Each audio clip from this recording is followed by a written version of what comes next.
TVN 열린 특강 챗 GPT. 안녕하세요. 저는 오늘 사회를 맡은 교통방송 아나운서 우지민입니다. 오늘은요, 우리 시대의 가장 혁신적인 기술 중 하나인 챗 GPT에 대해서 이야기해보고자 합니다. 이 챗 GPT란요, 오픈 AI에서 개발한 언어 모델로 인간과 유사한 언어를 이해하고 생성함으로써 요즘 정말 많은 분야에서 빠르게 인기를 얻고 있죠. 그래서 오늘은 챗 GPT와 그 많은 응용 프로그램들의 매혹적인 세계를 탐험해 보고자 합니다.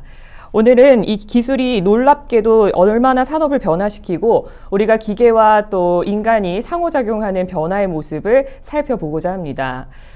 여러분은 챗 GPT 한번 사용을 해보셨을까요? 제가 사실 오늘 강의를 앞두고 도로교통공단 직원들과 함께 챗 GPT에 대한 교육을 듣는데 어디 좀 좋은 오프닝 멘트 없을까? 라고 챗 GPT한테 물어봤거든요. 그러니까 챗 GPT가 방금 제가 했던 말 있죠. 그 말을 줄줄줄줄 써주더라고요. 저는 방송 분야에 몸을 담고 있는 사람으로서 이 글쓰기는 인간 고유의 영역이라고 생각했는데 챗 GPT가 벌써 그 영역까지 할 수 있다는 생각을 하니까 섬찟하더라고요. 여러분의 업무는 어떨까요? 여러분의 업무는 챗 GPT가 그 역할을 대신할 수 있는지 오늘 강의를 들으면서 한 번씩 생각을 해보셨으면 좋겠습니다. 자, 오늘 TVN 열린 특강은 좀 특별하게 마련이 됐습니다. 공단 유튜브 채널과 코로드 TV를 통해 전국에 있는 우리 직원분들이 함께 동시에 시청하실 수가 있습니다. 그래서 여러분들이 궁금하신 내용이나 또 나누고 싶은 이야기가 있다면 자유롭게 나눠주시면 좋겠습니다. 자, 오늘 특강을 해주실 작가님 소개해 드리도록 하겠습니다. 제 옆에 나와주셨는데요. 오늘 안동에서부터 올라오시느라 정말 고생 많으셨는데 벌써 밝은 얼굴로 함께 해주고 계십니다. 반병현 작가님 소개합니다. 안녕하세요. 네, 안녕하세요. 네, 반갑습니다. 네, 반갑습니다. 반병현 작가입니다. 네, 저희 작가님 이력을 잠깐 소개해 드리자면요. 카이스트 바이오 및 뇌공학과 출신으로 국제 IQ 만점자 협회 한국인 최초 정회원이십니다. 엄청난 분이 제 옆에 자리하고 계신데요. 그리고 오늘 전국에 계신 우리 패널분들을 대신해서 네 분의 패널분들도 함께하고 계시는데요. 제가 한 분 한 분 소개해 드리도록 하겠습니다. 이우호 방송이사님 함께 하십니다. 네, 안녕하세요. 그리고 기획조정처의 박정규 과장님 참석해 주셨습니다. 네, 다음은 서울지부 정동훈 과장님 자리해 주셨습니다. 네, 안녕하세요. 도봉 운전면허 시험장의 이원영 차장님 참석해 주셨습니다. 안녕하세요. 자, 그럼 본격적으로 반병현 작가님의 강의를 들어보도록 하겠습니다. 오늘 주제는요. 1%만 알고 있는 이 정확한 정보를 아마 알기 위해서 많은 분들이 시청하고 계실 것 같습니다. 이 바늘구멍에 들어가기 위해 얼마나 우리가 발빠르게 움직여야 되는지 오늘 강의를 통해서 한 번 더 생각해 보시면 좋겠습니다. 오늘 주제는 챗 GPT 시대, 살아남는 1%만 알고 있는 정확한 정보입니다. 강의 시작해 주시죠. 네, 여러분들 챗GPT에 대한 관심이 굉장히 뜨거워졌습니다. 지금 뉴스에서도 매일매일 챗GPT 관련 기사가 쏟아지고 있고, 심지어 대통령실에서도 잘 연구해보라 이런 이야기가 나올 정도로 지금 민간과 아니면 공공기관 할 거 없이 전국이 챗GPT 열풍인데요. 그래서일까요? 사실 저한테 챗GPT 관련된 어떤 강의를 해달라는 요청이 하루에 30개가 넘게 오고 있습니다. 거의 99%는 거절하고 있어요. 왜냐면 너무 멀어서요. 근데 오늘 도로교통공단의 제안을 제가 특별히 수락한 데 또 이유가 있습니다. 왜냐면은 기획 같은 걸 전달해 주시는데 이걸 직원들에게 좀 정확한 정보를 알려주는 게 필요할 것 같다라는 의지가 느껴졌고, 그리고 두 번째로 굉장히 교통의 요지에 위치하고 있어서요. 그리고 또 많은 직원분들께 동시에 이렇게 정보를 드릴 수 있겠다 싶어서 조금 오해 같은 걸 바로잡을 수 있는 기회가 되겠다 싶어서 수락을 했습니다. 요즘 너무 챗GPT에 대한 관심도가 뜨거워지다 보니까 잘못된 정보도 엄청나게 퍼져나가고 있어요. 최근에 그 모 지자체에서 내놓은 챗GPT 매뉴얼 보면은 그 대놓고 오류가 있고요.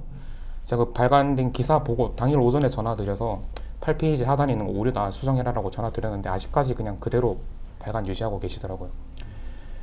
그 정도로 뭔가 잘못된 지식 위에서 관심이 너무 쌓이다 보면은 좀 악용될 사례라던가 아니면은 기회를 잡을 방법을 잘 모르는 분들도 많이 생기겠다 싶어서 오늘 살아남을 1%들은 다들 알고 계시는 그런 비법들을 모두 풀어드리려고 왔습니다.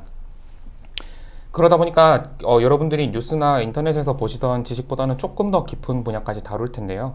어려우시더라도 잘 들어주시고 댓글로 질문 많이 주시면 제가 또 답변 드리도록 하겠습니다.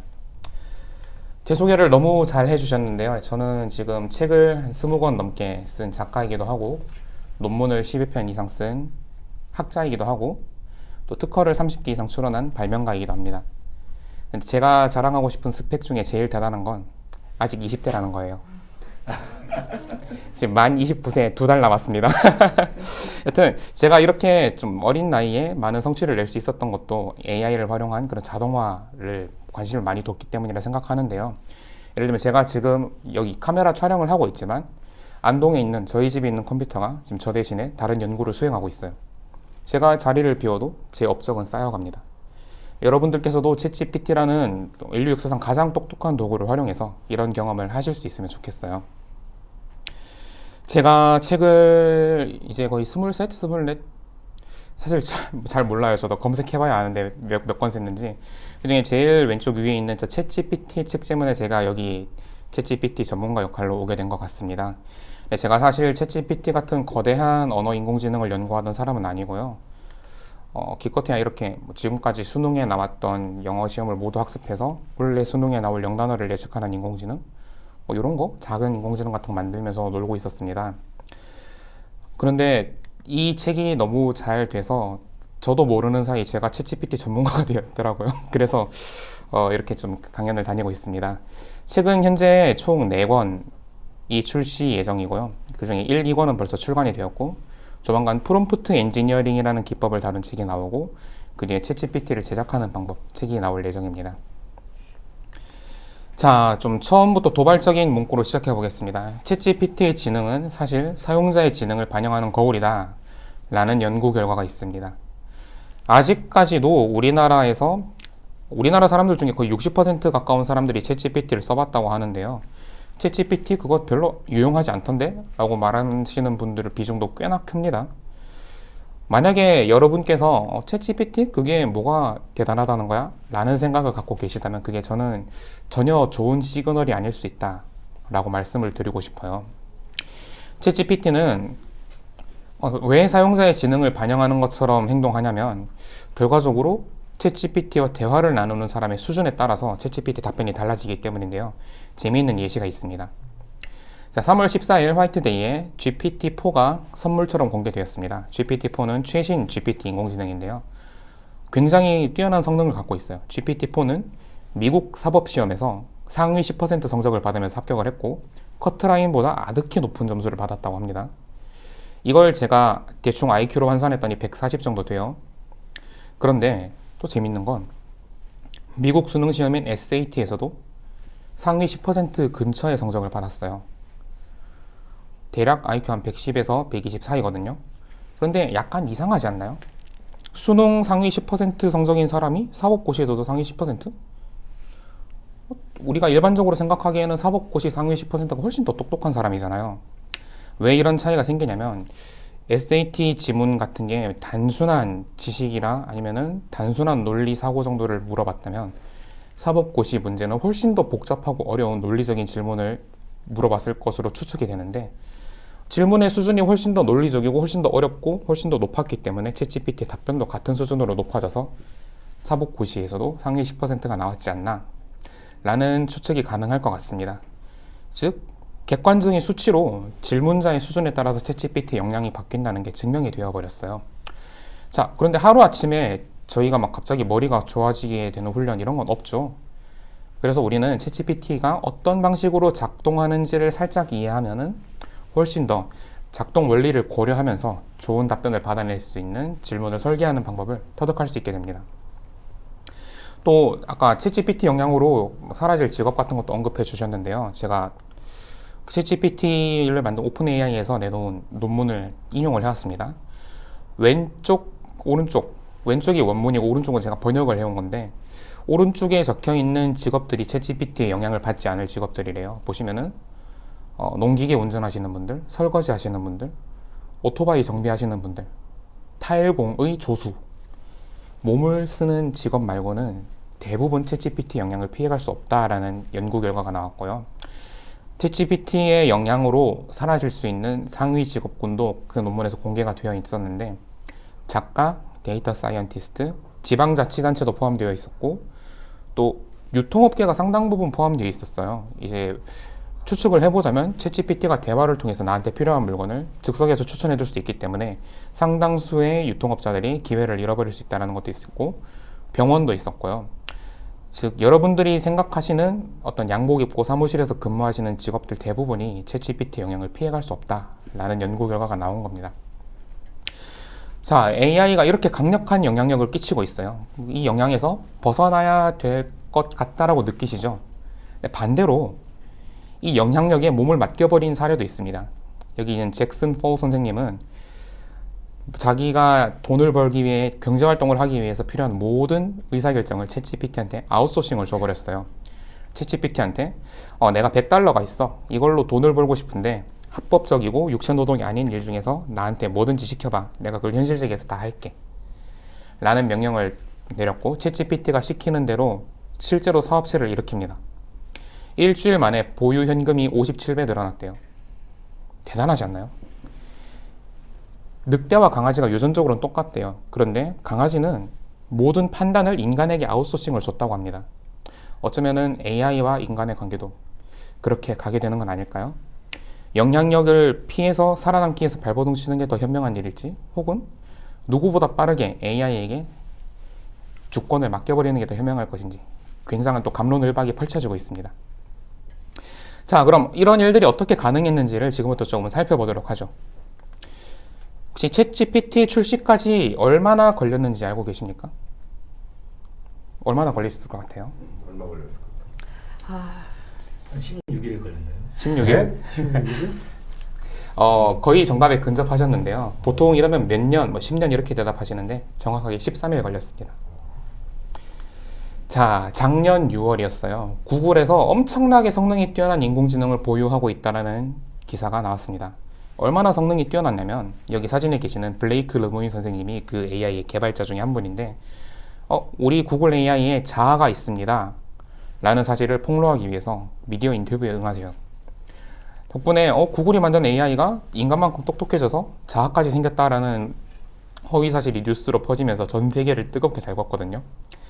진위 여부를 떠나서 개발자가 헷갈릴 만큼 고성능 AI가 작년 6월에 이미 완성이 되어 있었다 라는 점을 시사하고 있고, 두 번째로 11월 중순에 메타, 굿 페이스북에서 갤럭티카라는 인공지능을 출시해버립니다. 이 갤럭티카는 데이터만 넣으면 논문을 자동으로 써줄 수 있는 그런 인공지능이에요. 그래서 과학자들이 정말 시간을 많이 단축할 수 있도록 연구 결과를 논문으로 작성하는 과정을 도와준 인공지능인데, 여기 논문의 앱스트랙트 보시면은 GPT-3의 최신 모델보다 성능이 월등히 뛰어나다라는 문구가 있습니다. 그리고 GPT-3가 챗GPT에 들어간 모델이죠. 즉, 이미 챗GPT가 출시되기 전 우리가 이름을 알고 있는 대기업들은 대부분 챗GPT보다 월등히 뛰어난 인공지능을 보유하고 있었습니다. 이 사실을 챗GPT의 제작사인 오픈AI도 모르지 않았죠. 그런데 이 갤럭티카라는 인공지능은 윤리 이슈가 터지면서 3일 만에 서비스를 종료해버려요. 메타가 2021년 9월에 윤리 이슈가 터지면서 회사 이름까지 바꾸고 회사가 거의 폐업까지 갈 뻔했었는데요. 비슷하게 이번에 갤럭티카를 사용해서 인터넷 사용자들이 인종차별적인 논문이라던가 성차별적인 내용을 담은 논문을 양산하려는 시도가 있어서 갤럭티카 서비스도 급하게 종료되어 버렸습니다. 이때 메타가 서비스를 종료하지 않았다면 지금 같은 챗GPT 열풍은 없었을 거예요. 당시 인공지능 산업의 판도를 한 장의 그림으로 재미있게 요약해보자면 이런 형태였습니다.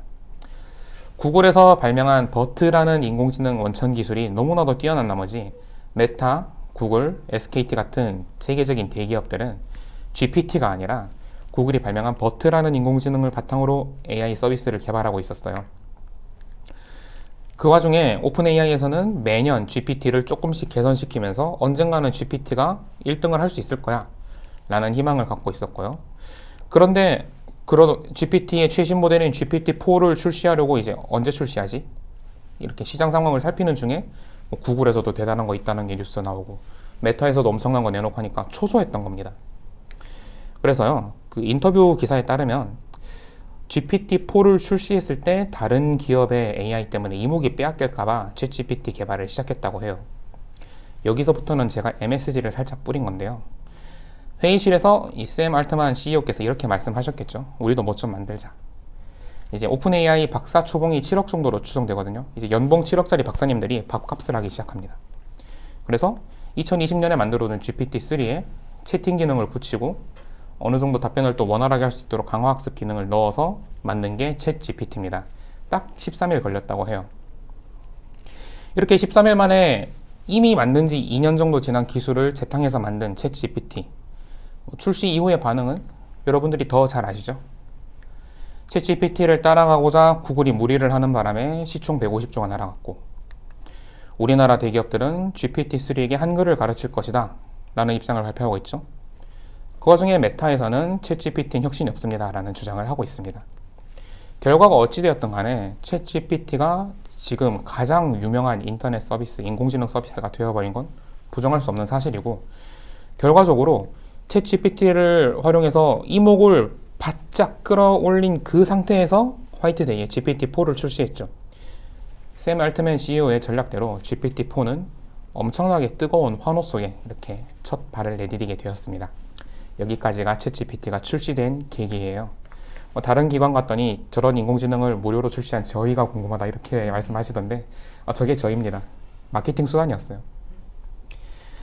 기계가 이렇게 사람의 언어를 이해하는 게 굉장히 신기하죠.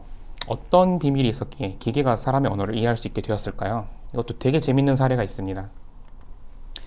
2017년 LG 연구소에서 있었던 일이에요.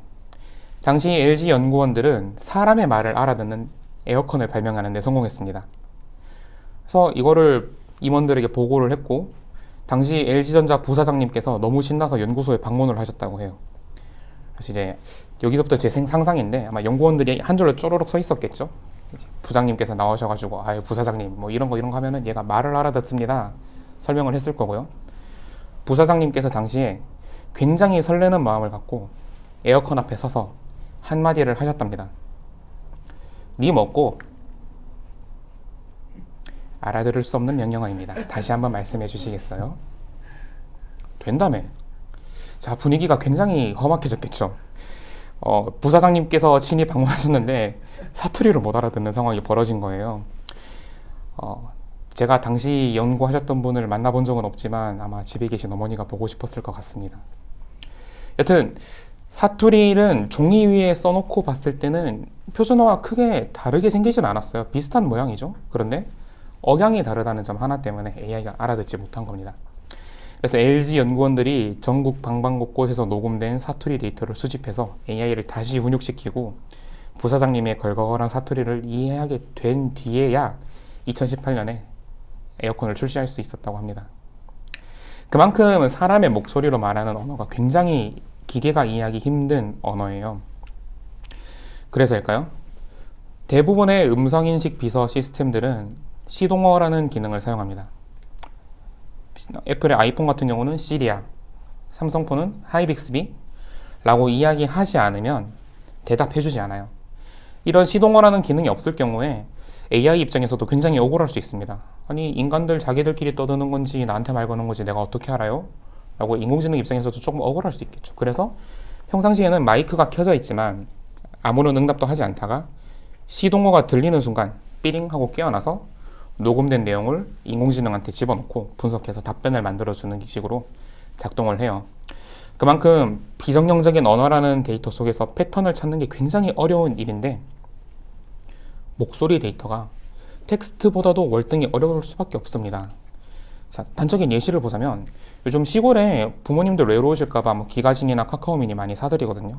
이제 평상시에는 아니 뭐 처음엔 이런 걸 사오냐고 이런 거 필요 없다 이렇게 말씀하시다가도 얘랑 대화를 나누는 것 자체가 재밌어서 그걸 밭에도 들고 가세요. 밭에 와이파이도 안 터지는데 이제 그냥 얘가 대답도 못 하는데 아이고 기가진이야 오늘 참 햇볕이 뜨겁다 이러면서 혼자 노시는 거예요.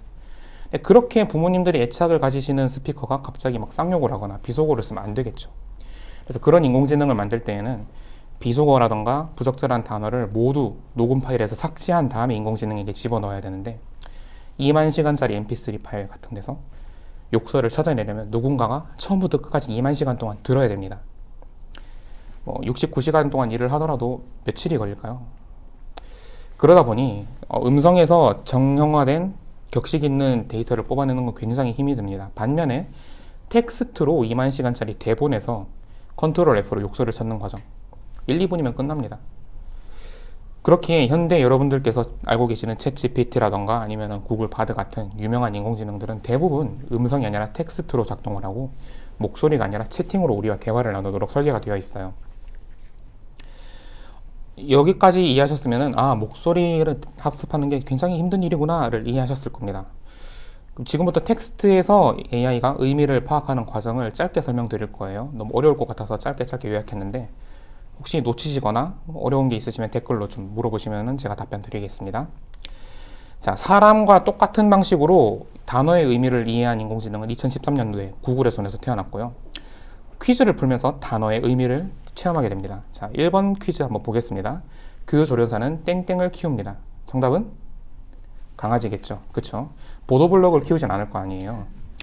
2번 문제. 강아지라는 단어가 포함된 문장이 들어가기에 적절한 단어를 고르시오. 조련사, 키우다 이런 단어들이 강아지라는 단어랑 같은 문장에 들어가기 용이하겠죠. 이런 식으로 인공지능에게 대량의 문장을 던져주고 빈칸을 뚫어서 퀴즈를 맞추게 시킵니다. AI는 처음에는 저 단어가 무슨 뜻인지 모르지만 퀴즈를 풀다 보면 통계적으로 강아지라는 단어는 어떤 다른 동물들이랑 비슷한 섹션에 묶이는 것 같긴 한데 사자나 호랑이랑은 좀 거리가 있네? 이런 걸 파악하게 돼요. 결과적으로 통계적인 기법을 통해서 인공지능이 단어의 의미와 그 단어들이 문장에서 어느 위치에 들어가면 좋을지를 이해하게 됩니다. 추가적으로 1번 문제, 2번 문제 한번 보겠습니다. 짐은 국가를 통치하는 땡땡이다. 그는 국가를 통치하는 땡땡이다. 1번, 2번 문장의 구조가 비슷하게 생겼죠. 이렇게 구조가 비슷한 문장에서 비슷한 위치에 다른 단어가 들어간다? 왕이랑 대통령이랑 비슷한 의미를 가지고 있나? 까지 AI가 파악을 할 수 있게 되고요.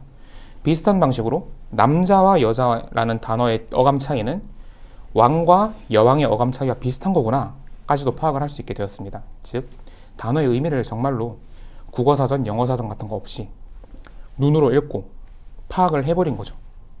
마치 사람이 언어의 홍수에 던져지면서 단어의 의미를 이해하듯이 말입니다.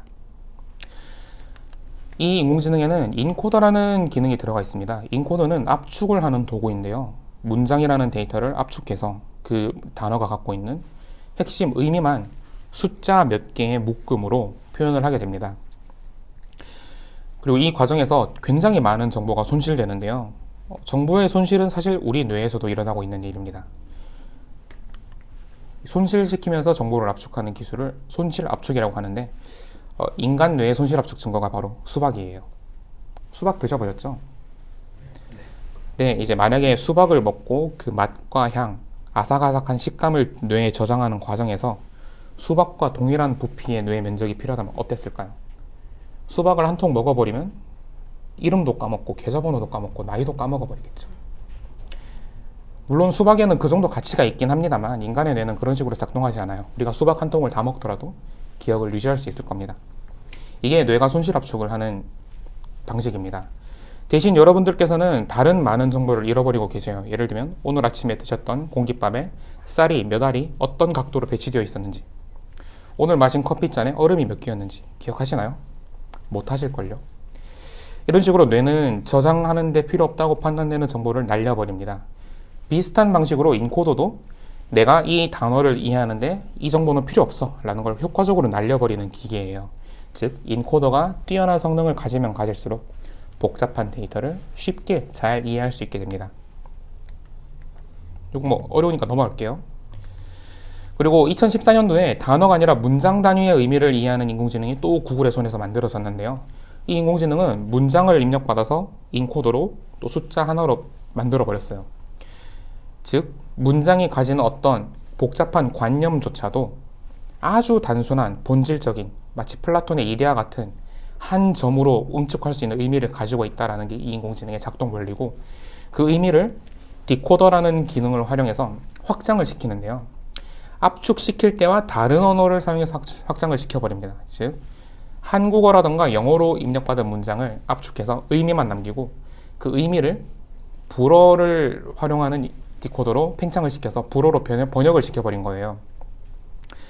즉 당시 나온 이 2014년에 나온 인공지능은 문장의 의미를 완벽하게 이해하고 번역할 수 있는 번역기였습니다.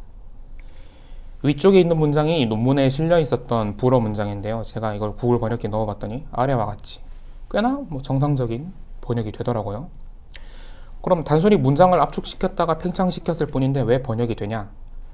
라는 질문은 우리 뇌에 관념적으로 존재할 수 있는 어떤 의미라는 게 생각보다 복잡한 규모로도 움직일 수 있다라는 식으로 해석을 할 수 있습니다. 단어 하나의 의미 존재할 수 있어요.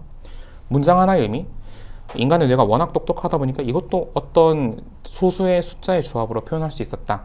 그걸 인공지능으로 흉내내봤더니 번역이 되더라. 라는 식으로 연구가 진행이 되었죠. 이때부터 인코더 디코더 구조로 언어를 이해하는 인공지능이 많이 연구가 되었는데요. 인코더 성능이 뛰어나면 뛰어날수록 이해력이 높아지고 디코더 성능이 뛰어나면 뛰어날수록 작문 실력이 높아진다 라는 컨센서스가 이때 확립이 되었습니다. 그럼 이해력이 뛰어난 AI를 만들려면 인코더의 성능을 높이면 되고 작문 솜씨가 높은 인공지능을 만들려면 디코더의 성능을 높이면 되겠죠. 그리고 바로 같은 해 인코더 디코더만으로는 한계가 있다라는 연구가 또 발표됩니다. 웬고 하니 사람도 한꺼번에 핸들링 할 수 있는 정보의 양의 한계가 있잖아요. 한 번에 책 한 권 읽고 아 좋았다 라는 감성을 느끼는 건 가능하지만 앉은 자리에서 쭉 책 한 200권 정도를 읽고 나는 두 번째 읽었던 책의 16번째 페이지가 마음에 들어 라는 감상을 유지할 수 있는 인간은 없을 겁니다. 즉 인코딩과 디코딩만 가지고는 AI가 좀 대규모의 텍스트를 처리하는 데 한계가 있을 것이다 라는 연구가 발표가 되었어요. 그래서 이걸 해결하기 위해서 어텐션이라는 기법이 발표가 됩니다. 어텐션은 여러분들이 이미 익숙해요. 이제 수능 영어 지문 풀던 때를 떠올리시면 되는데요. 원어민들은 아무리 긴 영어 문장이 있어도 앞에서부터 뒤로 순차적으로 읽으면서 이해를 할 수 있지만 한국인들은 눈동자가 왔다 갔다 바쁘죠. 전치사 찾아서 읽었다가 투보정사 찾았다가 다시 앞에 거랑 끼워 맞추고 이런 과정을 해야지만 한국어 어순에 맞게 문장을 이해할 수 있게 되는데 이 왔다 갔다 하는 동작이 어텐션입니다. 즉 이렇게 엄청나게 긴 텍스트가 있어요. 이 텍스트를 바탕으로 질문에 대한 답변을 처리합니다. 예를 들어서 도로교통공단 근처에서 가장 맛있는 카페 알려줘 라는 질문을 처리하려면 그 주변 카페들을 담고 있는 텍스트 덩어리가 필요할 거고 어텐션을 활용해서 그 텍스트를 처음부터 끝까지 한번 읽어요. 훑어봐요. 훑어보다가 카페랑 관련된 정보가 나왔을 때 그때부터 유심하게 한번 꼼꼼하게 읽어봅니다. 정독을 해요. 그리고 질문에 답변을 하는 거예요. 일종의 컨닝 페이퍼를 만들어 쓸 수 있게 된 거죠. 결과적으로 AI 성능이 뛰어나게 됐습니다. 그래서 어텐션 때문에 지금 챗GPT 같은 괴물 같은 인공지능이 탄생할 수 있었던 거고 챗GPT에서 만약에 어텐션을 삭제하잖아요. 아주 꼴사나운 수준까지 성능이 떨어질 겁니다. 즉 현대 인공지능은 저 어텐션을 활용해서 어떻게 정보의 컨닝 페이퍼를 능숙하게 다룰 수 있느냐의 싸움이라고 볼 수 있겠네요. 어텐션을 적용해서 문장을 번역하는 과정 하나 보여드리겠습니다. 이거 보여드리면은 왜 어텐션이 유용하구나를 바로 아실 수 있을 거예요. 자, 강아지는 식탐이 많은 동물이다 라는 문장을 번역하는 과제에서 처음에 영어 단어 dogs를 만들 때는 강아지라는 단어에만 집중하면 되겠죠. dogs라는 단어를 만드는 과정에서 식탐이 많은 동물이다라는 단어는 그다지 정보를 제공하는 데 유용하지 않은 단어입니다. 따라서 첫 번째 단계에서 저 AI는 강아지는 이라는 단어만 집중합니다. 영어 어순으로 두 번째 단어는 are animals가 될 텐데 동물이다 라는 뜻을 갖고 있죠. 저 단어를 만드는 과정에서도 강아지, 식탐, 많은 이라는 단어는 전혀 도움이 되지 않아요. 그래서 스텝 2에서 AI는 처음부터 끝까지 문장을 한번 다시 훑어보고 이번 단계에서는 동물이다 라는 단어에만 집중해야지 라고 판단을 한 상태에서 동물이다 라는 단어를 번역해서 기재를 하게 됩니다. 그 다음 단계에서는 with a lot of 라는 문장을 구를 만드는 과정에서 강아지, 식탐, 동물이다 라는 표현은 또 의미가 없죠. 그래서 많은 이라는 단어에만 집중하게 되고 마지막으로 식탐이 라는 단어를 번역하는 과정에서도 강아지, 많은 동물이다 라는 단어는 필요가 없기 때문에 전체 문장에서 식탐이라는 부분에만 빨간색 어텐션을 줘서 해석을 하고 있는 겁니다. 챗GPT 역시 우리가 질문을 하나 할 때마다 어텐션을 작동해서 무언가를 처음부터 끝까지 훑어보고 나서 우리에게 대답을 해주는데요. 그게 무엇인지는 이따 뒤에서 설명드리겠습니다. 어텐션 덕분에 인공지능의 뇌 용량의 한계가 사실상 무의미해졌어요. 처음에 A4용지 한두 장도 처리하기 버거워하던 AI가 지금은 책 10권, 100권, 1000권도 처리할 수 있게 되었죠. 그 과정에서 또 구글이 만든 트랜스포머라는 인공지능이 중심에 서 있습니다. 인코더가 똑똑하면 이해력이 높아지고 디코더가 똑똑하면 장문 실력이 높아지죠. 트랜스포머는 인코더를 아예 여러 개를 쌓아버리고 디코더도 여러 개 쌓아버렸어요. 인코더 성능이 이해력과 직결된다? 그럼 인코더를 여러 개 써버리자. 디코더 성능이 장문 솜씨와 직결된다? 그럼 디코더를 여러 개 써버리자. 라는 굉장히 단순한 발상에서 출발한 이 인공지능은 여러분들이 현대 듣고 계시는 GPT, 버트 이런 모든 인공지능에 다 탑재되어 있는 철학입니다. 사실 챗GPT의 T가 트랜스포머예요.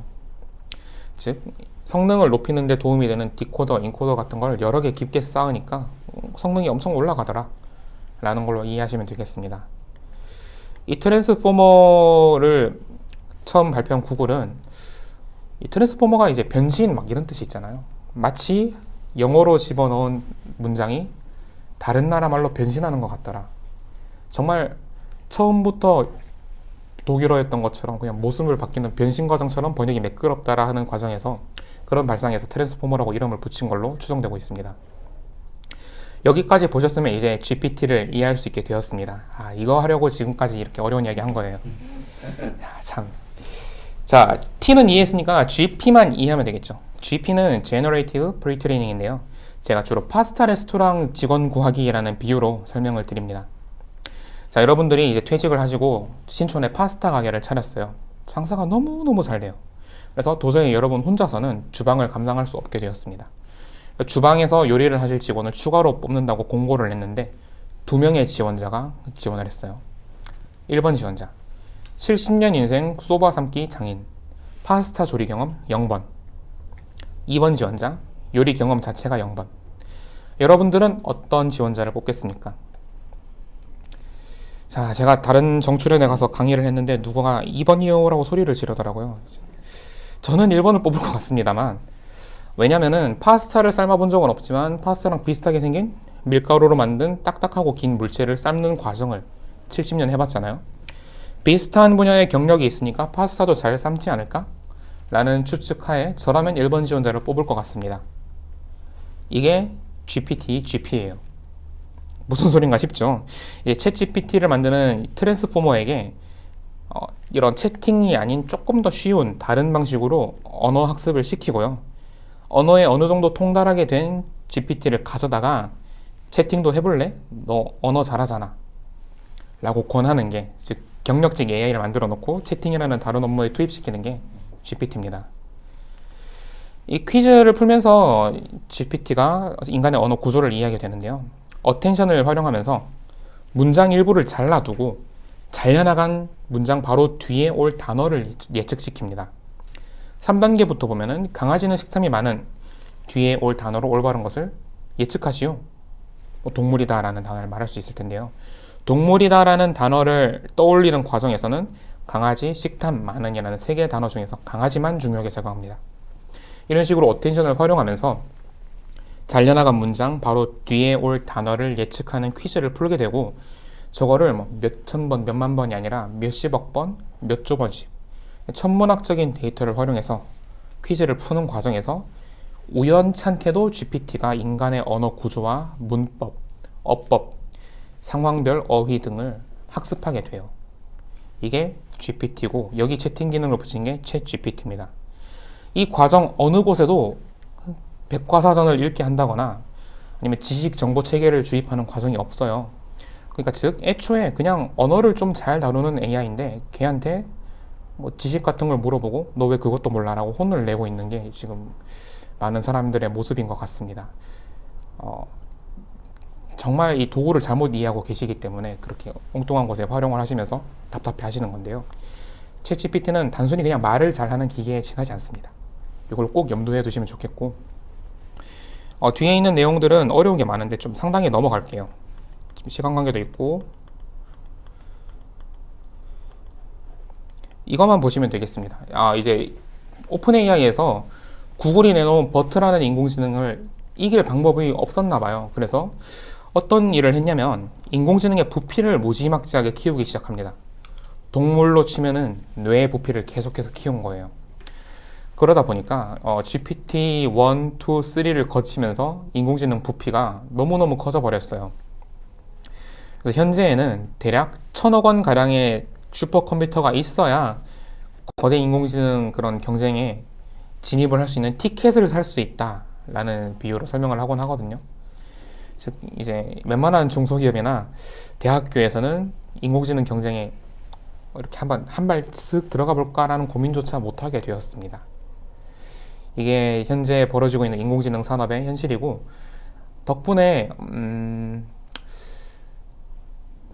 이게 공공기관 방송이다 보니까 제가 좀 말씀을 어디까지 드려도 될지 모르겠습니다만, 우리나라 기준으로 한 5개 정도 기관이 지금 저 GPT 경쟁에 뛰어들 수 있을 것으로 봅니다. 그 중에 이런 일반인들이나 아니면 공무원분들의 일상까지 침투해서 효용을 발휘할 수 있는 방향으로 저런 비싼 장비를 투자해 줄 기관이 있는지는 약간 의문이에요. 그래서 어떤 식으로 지금 산업이 흘러가고 있냐면, 오픈 AI에서 만들어둔 AI를 빌려줍니다. 어느 정도 가격에 빌려주냐면 대략 1000단어 정도를 입력하고 대답을 듣는데 3원 정도를 빌려줘요. 그래서 거의 전기세만 받겠다는 뜻인데요. 그걸 그냥 빌려와서 자기 고유의 채팅 기능만 붙여서 출시하는 게 현재 여러분들이 뉴스에서 보신 대부분의 국산 GPT 앱입니다. 뭐 지자체에서 만들고 교육부에서 만든 것도 비슷한 방식으로 제작이 되고 있어요. 혹은 그 3원조차 예산을 확보가 힘들어서 그 이전 구형 모델을 무료로 빌려와서 사용하는 경우도 굉장히 많고요. 그러다 보니 어떤 성능의 한계가 이 국산이라면서 더 특화돼서 더 뛰어나져야 되는 거 아니야? 라는 기대를 갖고 사용하셨다면 좀 실망하실 수밖에 없을 것 같습니다. 자, 시간 관계상 이제 한 가지 토픽 정도밖에 말씀을 못 드릴 것 같은데요. 결론적으로 챗GPT는 말을 잘하는 인공지능이지 지식을 많이 쌓고 있는 인공지능은 아니에요. 그래서 이걸 어떻게 쉽게 더 유용하게 활용을 해야 되냐? 되게 간단한데요. 어텐션이라는 게 들어있잖아요. 어텐션은 컨닝 페이퍼를 요리조리 빠르게 읽는 기술이죠. 챗GPT한테 컨닝 페이퍼를 선물해주면 됩니다. 제가 제일 좋아하는 기법은 제 분야의 최신 논문 요약된 자료를 한 100개, 200개 정도 복사 붙여넣기를 해놓고 나중에 궁금한 게 생길 때마다 질문을 하면은 챗GPT가 제가 질문을 했을 때 대답을 하기 위해서 과거에 입력받았던 그 논문들을 빠르게 한번 훑어보고 저한테 대답을 해줘요. 이 경우 꽤나 최신 지식에 기반한 정확한 답변을 기다릴 수 있겠죠. 이 논문 집어넣는 것도 귀찮잖아요. 챗 PDF라는 서비스가 출시됐습니다. PDF 파일을 드래그 드롭으로 올리기만 하면 그 PDF 파일을 빠르게 컨닝해서 정답을 알려줘요. 그러니까 뭐 관련된 법규라던가 조례가 들어있는 PDF 파일을 올려두면 얘가 거의 법무사나 변호사처럼 상담을 해줘요. 그렇게 유용한 도구들도 출시되어 있었고, 그거조차 귀찮다 하시는 분들께서는 MS에서 만든 빙을 써보시는 걸 추천합니다. 이제 빙이라는 브라우저에 AI가 들어왔어요. GPT-4가 들어와 있거든요. 걔는 검색 엔진이 검색한 결과를 어텐션으로 빠르게 컨닝하고 요약을 해서 대답을 만들어주면서 자기가 컨닝해왔던 정보가 어느 사이트인지까지 주소로 출처를 남겨줘요. 대신에 그 장문 솜씨는 순수 GPT-4보다는 약간 떨어지긴 하는데 단기간에 다양한 정보를 요약받을 수 있다는 점에서 한번 빙 사용해 보시는 거 추천드리겠습니다.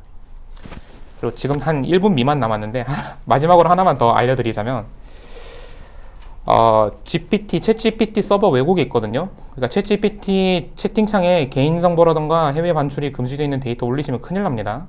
그거 바로 해외 유출되는 거예요. 실제로 모 대기업에서 내가 짠 소스 코드가 잘 짜졌는지 테스트하기 위해서 챗GPT한테 소스 코드 올렸대요. 그 기업의 핵심 기술 소스 코드가 미국으로 넘어간 거죠.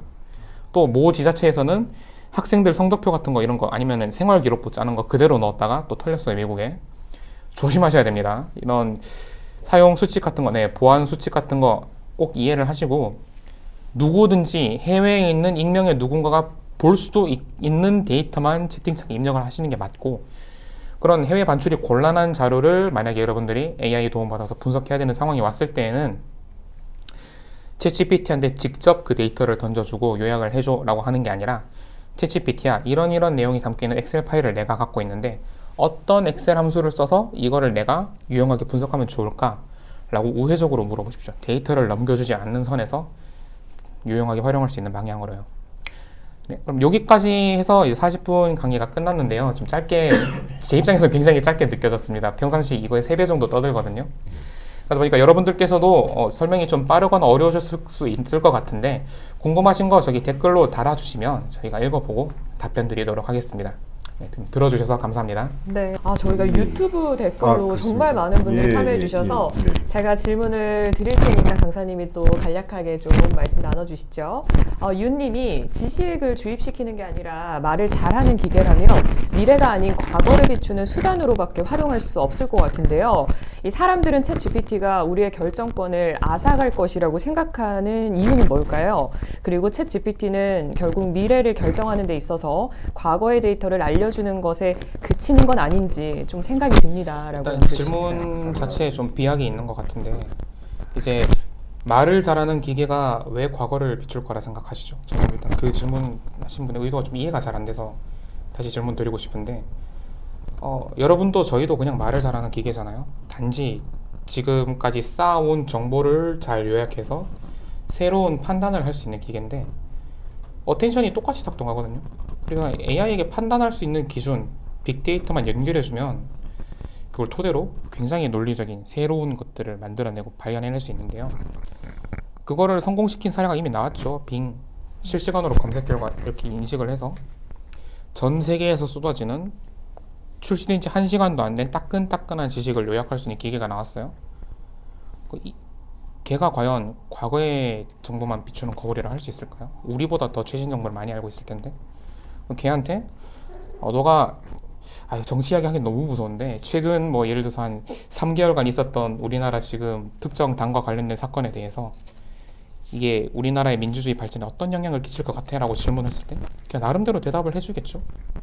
그런 식으로 인간은 정보 수집에만 몇 달 혹은 몇 년이 걸릴 수 있는 대규모 정보를 0. 몇 초 만에 수집해서 누구나 납득할 수 있는 논리로 가공해서 특정 주장을 만들어내고 특정한 정책을 고안하고 그 정책이 실현되었을 때 어떤 부작용이 있을지까지 한 2초 안에 예측을 할 수 있는 기계인데, 당연히 두려워해야 되지 않을까요?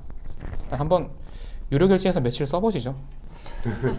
제가 누가 보면 오픈 AI에서 나온 줄 아시겠어요? 저한테 좀 뭐 치킨 한 마리라도 사주면 좋을 것 같은데 제가 얼마나 홍보를 하고 다니는데요. 자, 그리고 실크로드님도 남겨주셨는데요. 최근 기술이 항상 좋은 것만은 아니라는 생각이 듭니다. 최근 GPT의 개발은 계속하되 배포는 잠시라도 중단하는 게 좋겠다는 세계의 석학들이 의견을 내고 있는데요.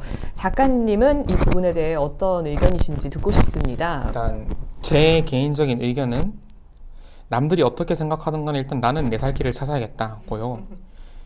지수 함수의 중간 구간을 끊었다가 다시 연결시켰을 때 속도가 느려질까요?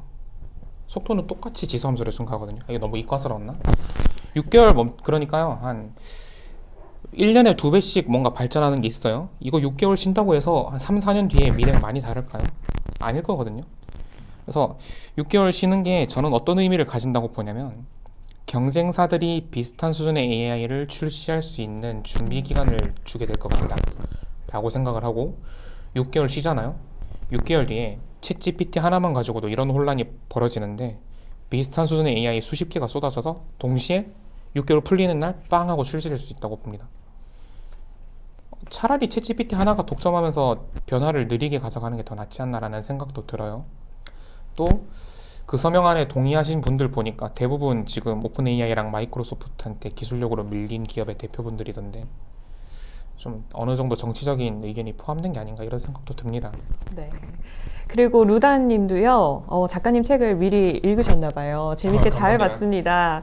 작가님께서도 언급해 주신 내용, 그리고 개인정보나 회사 주요 기밀 관련해서 정보보호 문제 때문에 한계로 지적받고 있는 걸 알고 있는데, 그렇게 되면 챗 GPT의 활용성도 점차 떨어지지 않을까요? 저는 오히려 저런 개인정보 이슈 때문에 저 활용성이 떨어질 거라고 생각은 안 하는 게, 이거 하나는 장담드릴 수 있어요. 지금 챗 GPT 출시 이후 개인정보 보호법에 대해서 인지를 하고 있음에도 불구하고 편리하니까 개인정보 유출을 각오하고 데이터 입력하신 분들이 숫자가 기하급수적으로 늘어나고 있을 겁니다. 그러니까 그걸 인지해서 오픈 AI 측에서도 개인정보 같은 거 장기간 보유하지 않는다 이런 입장문을 낸 것 같은데, 테슬라 예를 들어볼까요? 테슬라 자동차 이번에 카메라로 수집한 영상을 직원들끼리 몰래 돌려보다가 이게 폭로가 돼서 난리가 났잖아요. 뭐 나체 영상, 성관계 영상도 몰래 돌려봤다 고객들. 근데 그거 알면서도 테슬라 계약하는 사람들 오늘도 있을 거거든요.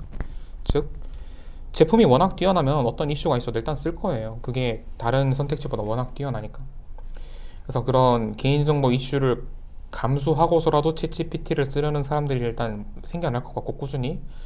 그 와중에 이거는 공공기관이 할 일인데요. 그런 유출될 수 있는 데이터, 아닌 데이터 같은 거에 대한 사용 방법들, 매뉴얼 같은 거를 좀 조속히 민간에 공급할 필요가 있지 않나, 그런 생각이 듭니다. 네, 그렇네요. 그런 매뉴얼을 저희가 또 만들어 놔야지, 마련해 놔야지만 그런 거에 있어서 좀 벗어날 수 있지 않을까 싶습니다. YH님께서는요, 사람과의 질문법하고 차이점이 궁금합니다라고 남겨주셨어요. 아까 또 과장님께서 질문하신 것과 좀 비슷한 맥락인 것 같기도 하고요. 일단 또 유료 버전은 비슷하게 하시면 되고요. 무료 버전은 어텐션의 밀도가 낮아요. 이게 무슨 말이냐면, 제가 챗GPT 고장내기라는 사례를 보여드린 적이 있는데, 얘가 어텐션을 사용하긴 하지만 한 번에 많은 정보를 희석시킬수록 그 정보의 주목도가 낮아지거든요. 따라서 최대한 미사 요구를 자제하고 짧은 문장으로 원하는 내용을 논리적으로 압축해서 전달하려는 시도가 필요합니다. 그래서 예를 들면 이런 거예요. 챗GPT 오늘 참 날씨 좋다. 내가 지금 데이터 분석해야 될 것 같은데 너가 혹시 바쁘지 않으면, 이런 식으로 시작했다간 원하는 답변은 못 받게 될 거고요. 데이터 분석 필요, 엑셀 파일 2개 있음, 엑셀 사이즈는 3/7, 이런 식으로 탁탁탁탁 용건만 전달할 경우 무료 버전에서 그나마 좀 쓸만한 결과를 받아낼 수 있을 것으로 생각됩니다. 네. 또 즐거운 라온님께서는요, 챗 GPT 서비스를 공공기관이나 기업에서 활용하는 게 보안적인 측면에서 시기상조가 아닌가 싶습니다. 다들 걱정하시는 부분이죠. 말씀하신 것처럼 S기업에서도 GTP 서비스 오픈 2주 만에 보안 사고가 3건이나 나와서 내부 GPT 서비스를 구축한다고 하던데, 우리 공단도 자체 GPT 서비스를 구축해야 되는 건지, 그리고 비용 대비 성능이 괜찮을지 궁금합니다. 일단 구축 못합니다. 돈이 없어서 못하실 거고요. 3천억 정도 잡아야 되는데 뭐 못하신다고 보면 되고, 아까 말씀드렸다시피 데이터를 직접 입력하는 게 아니라 그 데이터를 분석하는 방법, 검증하는 방법을 챗GPT한테 코드로 짜줘 라고 요청하는 게 제일 안전할 것 같습니다. 박광님이 AI의 끝은 상상이 가능하느냐일 것 같은데, 이 지점은 언제쯤이 될까요? 예, 그렇죠. 끝이 저거 한 있을까요? 2016년, 7년쯤 달성된 거죠. 저건 이미 오래전에 달성됐는데 다들 좀 환상을 갖고 계세요, 일반인들. 창의적인 사고는 인간의 전유물이다라고 착각들 하고 계시는데 왜 그렇게 생각할까요? 네, 또 유튜브 댓글이 올라왔습니다. 전 세계의 빌런들이 엉터리 가짜 정보를 넷상에 대량으로 투입하게 되면 GPT의 답변에 영향을 끼칠 수 있을까요? 네. 그렇죠. 가짜 정보가 좀 남발할 것 같은데 어떻게 보세요? 저거를 내버려 두려는 사람이랑 저것보다 더 방대한 분량의 올바른 정보를 투입하려는 사람이랑 경쟁을 할 수밖에 없을 것 같은데요. 예를 들면 가짜 뉴스를 퍼뜨려서 이득을 보는 집단, 뭐 정치적 집단이라던가 경쟁사의 물건을 음해하고 싶은 기업들이 있을 텐데, 뭐 그보다 많은 돈을 투입하면서 소송도 걸고 하는 수밖에 없겠죠. 그리고 운이님도요, 교수님이라고 지칭을 해주셨어요. 예. 우리 강사님이 대답해 주시고 요약해 주시는 모습이 인간 챗 GPT 같은 느낌입니다. 인간 챗 GPT 최고라고 남겨주셨어요. 그래도 아직은 제가 챗GPT보다 똑똑하죠. 자, 여러분의 댓글 이렇게 살펴봤습니다. 또 다른 질문 없으시면 이쯤에서 저희 마무리하도록 하겠습니다. 오늘 또 함께해 주신 반병현 작가님께 다시 한번 감사드리면서, 오늘 또 이렇게 출연하셨는데 어떠셨나요? 일단 공공기관에 이런 스튜디오가 있다는 것 자체가 너무 신기하고 예쁘죠? 네. 그리고 질문들을 이렇게 다들 열정적으로 해주셔서 정말 감사드립니다. 네, 오늘 함께 해주신 네 분 다시 한번 감사드리고요. 또 귀한 강의해주신 반병현 작가님께도 다시 한번 감사의 말씀 전합니다. 앞으로 우리의 일상에 펼쳐질 새로운 세상에 대해서 더 잘 알 수 있는 기회였고요. 또 다음에는 또 어떤 신기술이 나타나서 우리의 놀라움을 자극할지 기대도 됩니다. 하지만 새로운 AI 기술은 앞으로도 더 등장을 하겠지만 그래도 우리 공단 직원들은 각자의 자리에서 묵묵히 각자의 역할을 다 할 것입니다. 오늘 TVN에서 준비한 이 특별한 강의가 각자가 그리는 현재를 넘어서 또 새로운 미래를 준비하는 소중한 시간이 되셨길 바라겠습니다. TVN 열린 특강 이상으로 모두 마치도록 하겠습니다. 저는 지금까지 TVN 아나운서 우지민이었습니다. 시청해주신 여러분 고맙습니다.